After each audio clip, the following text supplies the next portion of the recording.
unconventional interpretation suggesting that these mammoth remains could be evidence associated with the fate of Atlantis. According to Collins, these mammoths were potentially domesticated by the inhabitants of the lost underwater city. He also proposed some wild theories that these mammoths were actually the result of genetic experimentations conducted by malicious aliens under sophisticated outer space laboratories. Collins also extends this theory to propose a connection between the extinction of dinosaurs and the activities of these ancient aliens. He suggests that they were responsible for the dinosaurs' extinction by using powerful atomic weapons carelessly, ending up in the eradication of dinosaurs. This fringe theory essentially offers a controversial narrative, combining elements of prehistoric creatures, mythical civilizations, and alleged extraterrestrial intervention. Bond's Stegosaurus.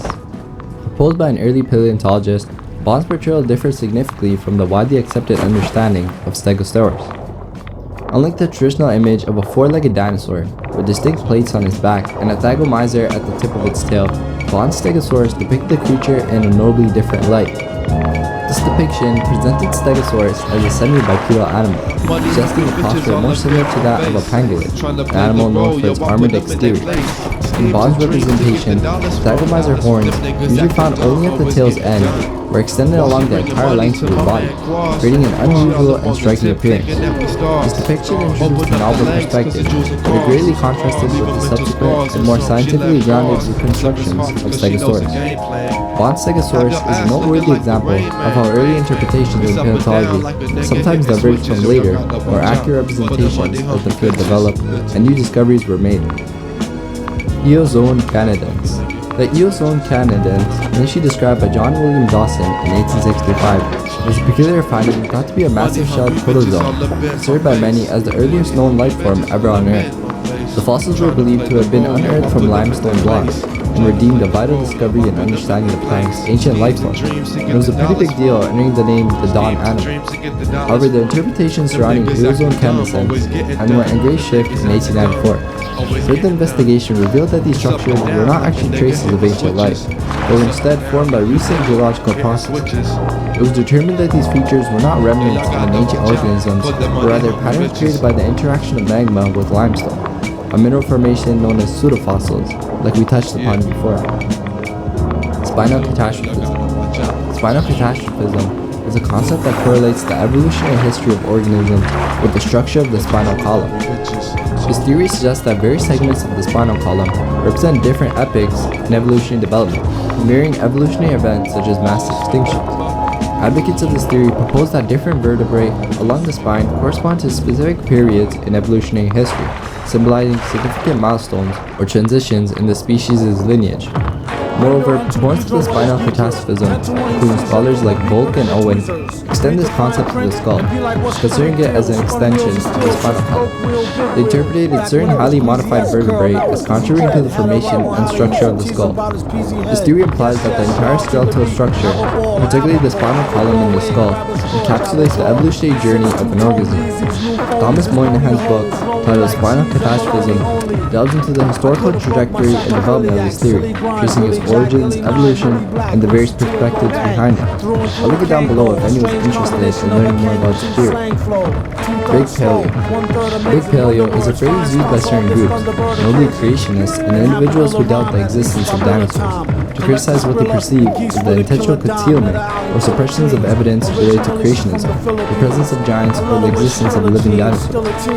According to proponents of this belief, a select group of influential paleontologists, referred to as Big Paleo, actively suppresses or overlooks evidence that contradicts established scientific theories, particularly within the field of paleontology. The alleged motive behind this suppression is to maintain the dominance of mainstream scientific narratives and prevent the wider spreading of information that challenges these established scientific views. It's kind of similar to the concept of Smithsonian suppression that we mentioned in Tier 1, which again alleges that the Smithsonian Institution engages in similar activities of intentionally concealing archaeological discoveries. Tetrapodoma, Human Origins in South America. Tetraprodhomo was a term coined by Alice Herdlicka, who claimed to have discovered 6 distinct prehistoric human species in Argentina. Each of these proposed species was named according to their numerical position in a sequence supposedly leading to modern humans. Tetraprodhomo was attributed as the 4th in the sequence. Herdlicka's assertions, outlined in his book, attempted to argue for the origins of humans in South America based on these fossils. However, subsequent research and analysis by other scientists contradicted Herdlicka's claims. Later investigations revealed that the fossils identified as Tetraprodhomo and other species were actual remains of modern Homo sapiens. There is no credible evidence to support the existence of a new or distinct species. The initial conclusions drawn by Herdlicka were found to be inaccurate, linked to a rejection of his proposed species sequence. Owen's archetype theory.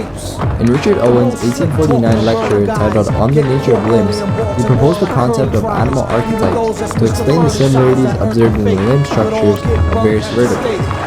According to Owen, these shared characteristics, such as the comparable bone structures found in the flippers of dolphins, the wings of bats, and the hands of humans, were not evidence of a common evolutionary ancestor. Instead, he suggested that they represented different manifestations of a transcendental or idealized form he termed the vertebrate archetype. Basically, for Owen, the presence of similar skeletal elements in different creatures was not indicative of evolutionary relationships. Rather, he conceptualized these shared features as different expressions of a fundamental blueprint or original archetype. This archetype, according to Owen, was a metaphysical or divine design that served as a blueprint for the structure of vertebrates' limbs. Your word is formaldehyde. Can you use it in a sentence?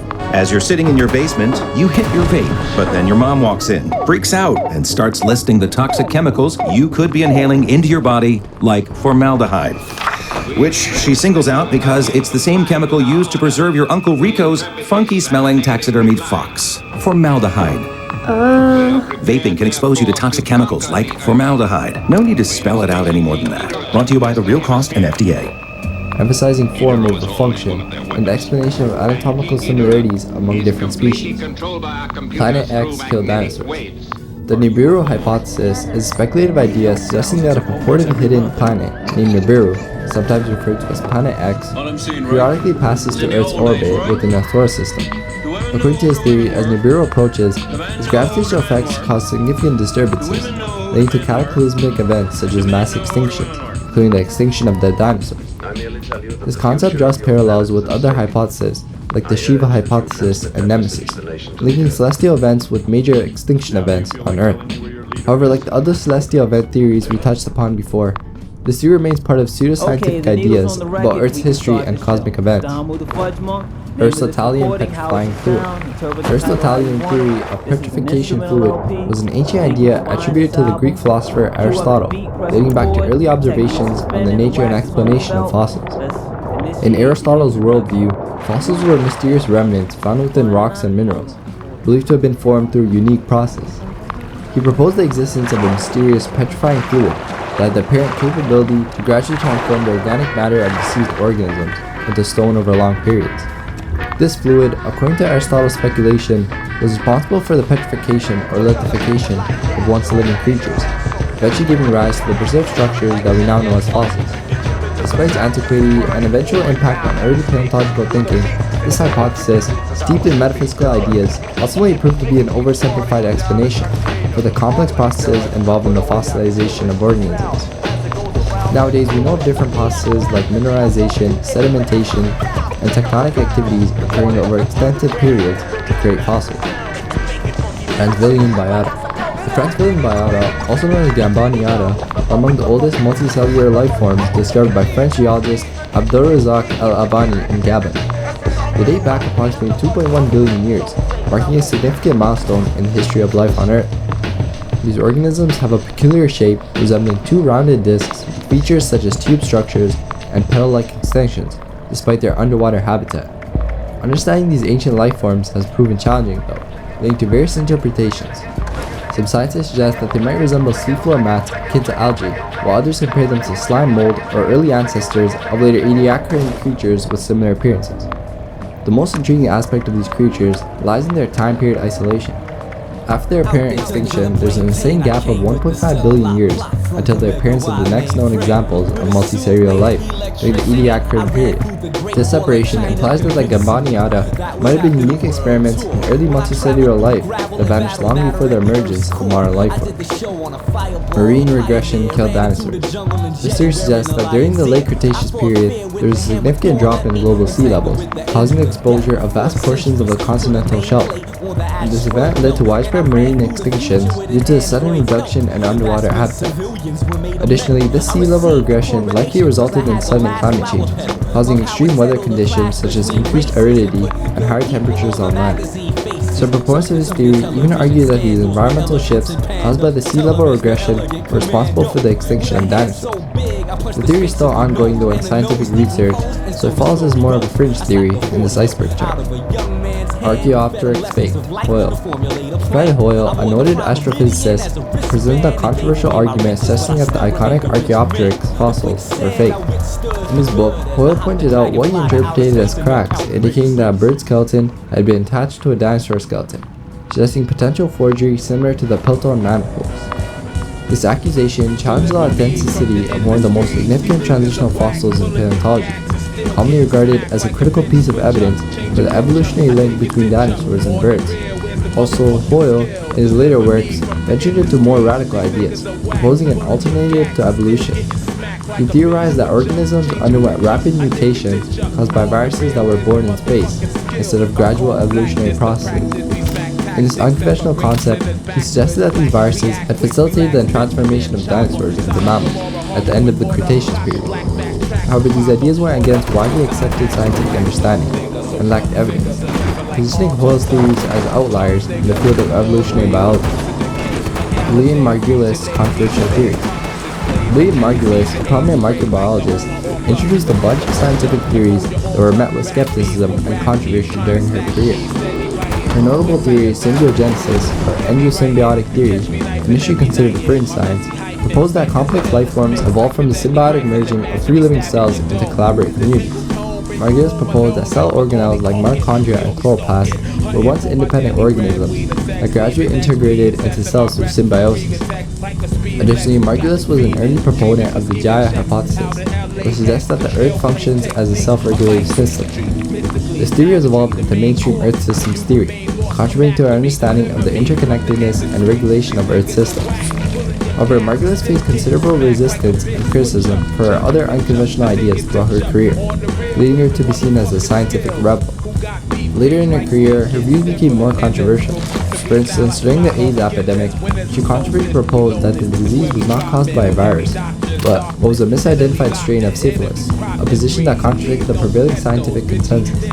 Additionally, she was involved in publishing a controversial journal article saying that larval and adult stages in insects had evolved from entirely different organisms.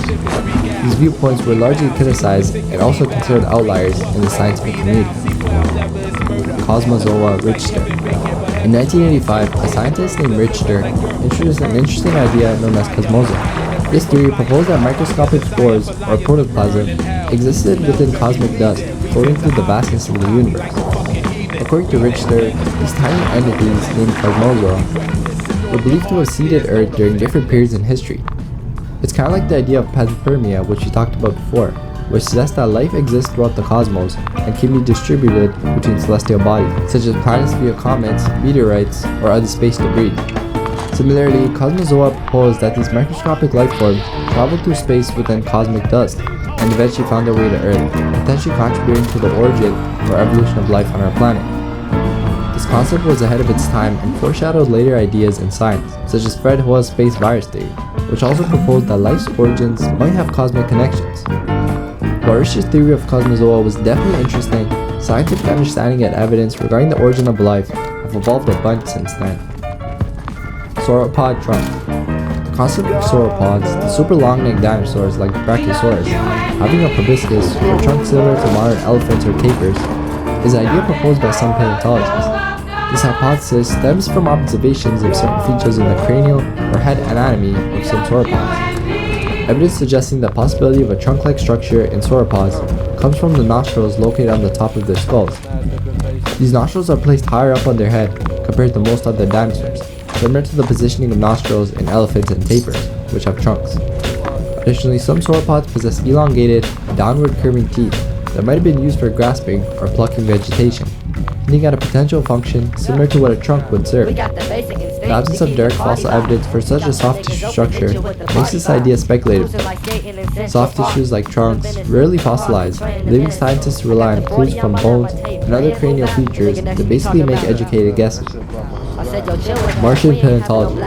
In 1984, scientists discovered a meteorite on Earth known as ALH A4001, believed to have originated from Mars. This particular meteorite was formed during a time when Mars likely had liquid water on its surface. Upon examining this meteorite, researchers identified tiny, worm-like structures called nanobees. In 1996, a NASA research team suggested that these nanobees might be evidence of ancient extraterrestrial life on Mars. This assertion sparked a bunch of excitement and debate within the scientific community and the public about the possibility of life beyond Earth. The mainstream consensus among scientists leans towards the belief that these nanobees are more likely to be inorganic or non-biological in nature. The skepticism arises because similar microscopic structures resembling nanobees have been found in other Martian rocks located outside the habitability zone, periods when Mars had no liquid water even present. Additionally, various natural geological processes can create features that resemble biological structures. These can include mineral formations, chemical reactions, or other non-biological mechanisms that might mimic the appearance of ancient microbial life. Underground ocean, Keplerian tidal theory. The concept of an underground ocean, often linked to the Keplerian tidal theory, is mostly like a planetary science theory, but also has some paleo aspects to it. In an 1858 article named The Tides, it said that Johannes Kepler, a German astronomer who you all might know from his laws on planetary motion, once speculated that the tides on Earth were influenced by its respirations, as if the planet were a living animal. He even went as far as to say that humans were like insects feeding on the Earth's back. One of the adding on theories he entertained was that the tides were caused by the ocean's water circulating in and out through a large hole at each pole, which communicated from a subterranean passage through the Earth. This theory suggested the existence of an underground ocean. Kepler proposed that the existence of this underground ocean could account for the finding of fossil shells in places far from any sea, such as the summits of mountains, which is explained in Martin Rudwick's book, The Meaning of Fossils. He proposed the theory that shellfish from one area of the ocean may have been carried by the subsurface tidal systems, elevated into streams that flowed through the mountains, and then deposited on the mountainside. In the end, though, Kepler rejected the subsurface ocean explanation of Earth's tides, and instead correctly suggested that the moon's gravitational influence was the source of the tides. Waukesha's butterfly creature. The Waukesha butterfly creature is a pretty mysterious organism from the Cambrian period, a time known for its rapid diversification of life, and often referred to as the Cambrian explosion. This creature, which isn't even properly named yet, is an arthropod that lived in an aquatic environment millions of years before the first true butterflies. Even though it's not considered a butterfly since those came after 240 million years, its unique appearance greatly resembles a butterfly. This is because of its bivalve-like shell and a pair of wings extending from its body. Despite the high frequency of fossil remains found in the Locatia Laguerre State Fossil Site in Wisconsin, the creature's classification is still a mystery, making it one of the most incomprehensible of the Cambrian fauna. Some scientists have suggested it might be related to crustaceans, but that's still a topic of debate out there. Sacred Theory of Earth, Burnet. Thomas Burnet was an English clergyman and geological theorist who is best known for his work Sacred Theory of the Earth, first published in Lyon in 1681 and later translated into English. In the speculative cosmogony, Burnet proposed a hollow Earth with most of its water inside until Noah's flood, at which point mountains and oceans appeared. He suggested that Earth was originally a perfect sphere, and that a series of divine catastrophes, including flooding and earthquakes, led to its current uneven and mountainous state that we see now. Burnet's theory was an attempt to reconcile the mechanical explanation of the Earth's formation, as proposed by René Descartes, with the biblical account of creation in Genesis. Descartes has suggested that the Earth was once a star that crusted over, and Burnet expanded on this idea by explaining how natural processes could align with the scripture, such as the timing of the Earth cracking open to release the waters for Noah's flood. Burnet's work was controversial though, because it used natural causes to explain biblical events, traditionally conceived as miracles, which attracted a lot of negative attention at the time. Despite this, his theory was influential and became a standard against which many geological theories were measured for over a century, as writers felt compelled to adjust their scientific explanation with the biblical creation story. Burnet's theory, while not scientifically accurate by modern standards, still remains an important step in the history of geological thought, in an attempt to understand the Earth's past. Ancient armored whales. The idea of armored whales, specifically the prehistoric prairie whales known as Zeuglodon or Basilosaurus, was based on an interpretation of basilosaurid vertebrae by Dames and Abbott. They proposed that these ancient whales were covered in armor plates similar to the giant oceanic armadillo. This theory was further supported by embryological discoveries by Richard Leidecker, a well-known British paleontologist. The supposed armor plates were found in association with Zeuglodon remains, leading to the belief that these whales had a dorsal bony dermal armor.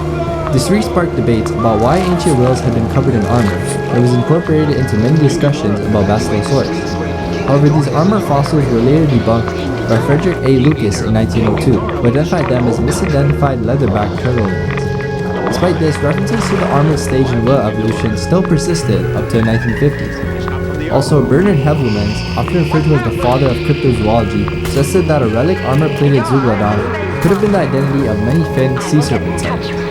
Even though this theory was later disproved, the idea of these whales having armor was still pretty significant in the early description and understanding, giving way to the things we know now.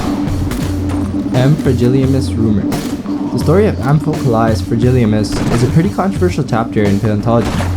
Edward Drinker Cope, a prominent paleontologist, described this dinosaur species based on the discovery of a single enormous vertebra that stood over a meter tall.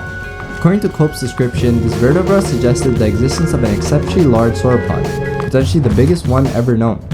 However, the fossil of Amphicolaeus fragilimus, described as extremely fragile, has since been lost or misplaced.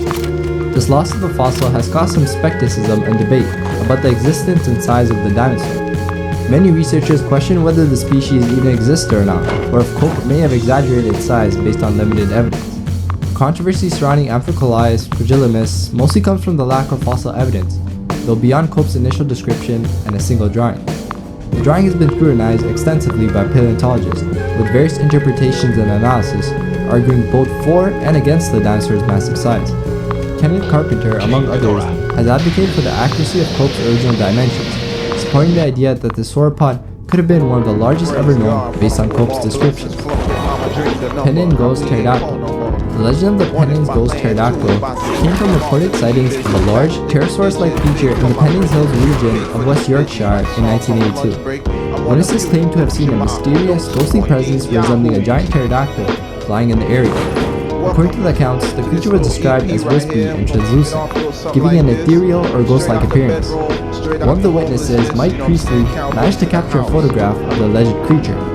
However, as is pretty common with sightings of cryptids or unusual phenomena, the photograph turned out blurry and inconclusive. When this got to the public, some people were fascinated by the idea of a prehistoric creature seemingly appearing as a ghost in the modern world. To be honest, I personally would be terrified of the thought. I remember seeing size comparisons of pterodactyls with humans, and it's pretty terrifying to say the least.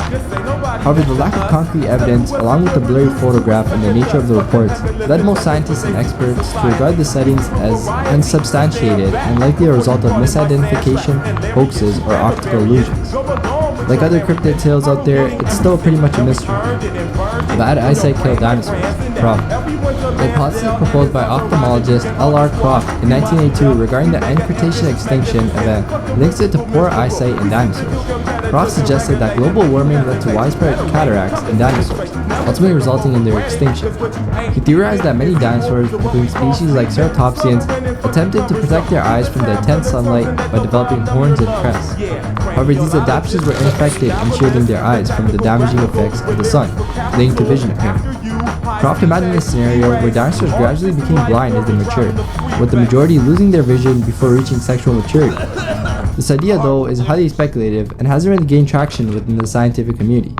There's pretty limited evidence supporting the idea that dinosaurs suffered from widespread cataracts due to global warming. Additionally, the notion that most dinosaurs were rendered blind before even reaching maturity also lacks empirical data or fossil evidence. Dimetrodon as human ancestor. Dimetrodon, the famous sailback creature from the Permian period, is commonly misunderstood as a direct ancestor of dinosaurs, or even humans, in popular culture. The reality is, though, Dimetrodon is classified as a synapsid, belonging to a group of animals known as mammal-like reptiles. These creatures aren't dinosaurs, but rather are part of a separate lineage